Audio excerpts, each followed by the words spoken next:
Good morning mga kampas lupa. Pakita ko lang mga kampas lupa, no. Ito yung ginawa ko. Ito yung mga kalabasaan ko to mga kampas lupa.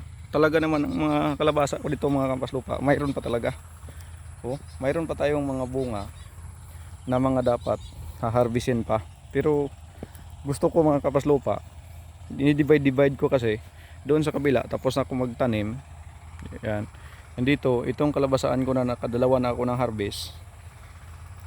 Talaga namang mayroon pa akong mga harbisin ito. Ito mga kampas lupa, oh. Yan, mga malaki pa tong mga harbisin. Kaya lang sa tingin ko mga kampas lupa, talagang puro na damo, no? So ang gagawin ko mga kampas lupa, shortcut ko nga para hindi ako mauubusan ng kalabasa, no?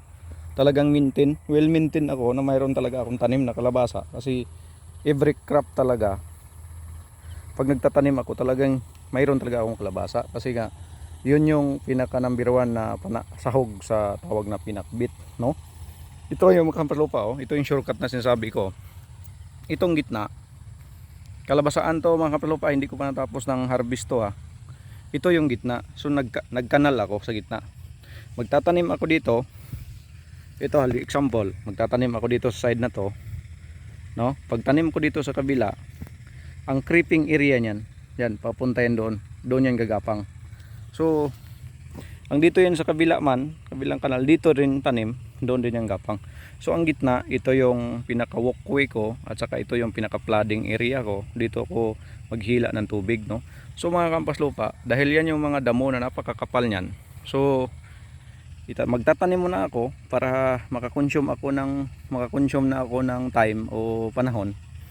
Magtanim na ako, pagkatapos ko magtanim, habang lumalaki yung tanim ko, no, uubusin ko muna nag-harvest yung mga natitira kong kalabasa, no. Pagkatapos ko na harvest ng natira kong kalabasa mga kampas lupa, ito medyo malaki na, sprayhan ko yan. Ito yung mga damo, sprayhan ko lang yan ng herbicide, no. Mga kampas lupa, ang strategy natin dahil nag-iisa lang po tayo, dumadaan tayo sa tawag na shortcut na trabaho at saka yung proper din naman niya pag-aalaga sa tanim. So mga kampas lupa, habang tumutubo na tong kalabasa natin, sa time na gagapang na siya, itong stage na tong yung itong area ng gagapangan niya, talaga namang tuyot na yan, no? Dahil tatamaan na yan ng herbicide. So talagang yun yung practice ko talaga ito sa aking farm, na dahil ako lang maisa, pasunod lang.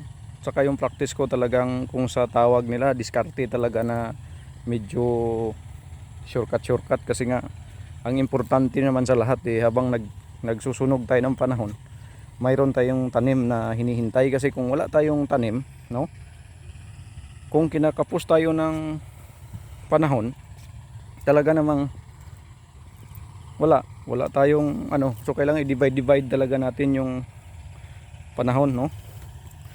Ito yung mga nililinisan ko, nililinisan ko to mga kampas lupa kasi nga yun yung kinakanalan ko to. Malapit na to matapos, no? Kasi sa kabila naman, dito sa kabila, itong sa side nya, ganun din ang ginawa ko, no? Mayroon na rin dito, kaya lang dito ko tinabi sa okra, para ang okra, ayun, no? Yan dito ako magtatanim kasi nga para ang okra, pag naghihila ako ng tubig, ang okra makainom din siya, no? Yun lang mga kampas lupa. Maraming salamat. Paki-like, paki-share.